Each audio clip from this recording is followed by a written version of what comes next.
অভিনেত্রী রীতাভরি চক্রবর্তী অসুস্থ হয়ে হাসপাতালে ভর্তি হয়েছেন আজ শনিবার, এমনটাই জানা গিয়েছে।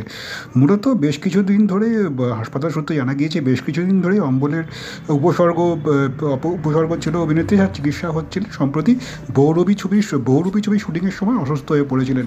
আর আজ আবার অসুস্থ হওয়াতে তাকে হাসপাতালে ভর্তি করতে হয় এবং তার পরীক্ষা নিরীক্ষার পরে যেটা বিশেষজ্ঞ চিকিৎসকরা জানান যে তার পাথর হয়েছে অভিনেত্রীর, তড়িঘড়ি অস্ত্রোপচার করতে হবে। সেই মতো অস্ত্রোপচার করা হয়েছে অভিনেত্রীর, যেটা হাসপাতাল সূত্রে চিকিৎসকরা জানিয়েছেন যে সফলভাবেই অস্ত্রোপচার করা হয়েছে রীতাভরির। আপাতত ভালোই আছেন তিনি, তবে আগামী 24 ঘন্টা তাকে পর্যবেক্ষণে রাখতে হবে চিকিৎসকদের।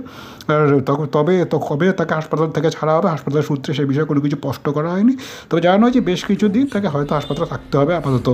তবে তবে এই মুহূর্তে যে হাসপাতালে আজকে বিধাননগর হাসপাতালে উপস্থিত ছিলেন অভিনেত্রী শতরূপা সান্যাল এবং উপস্থিত ছিলেন অভিনেত্রীর মা এবং বোন, এমনটাই জানা গিয়েছে হাসপাতাল সূত্রের তরফ থেকে।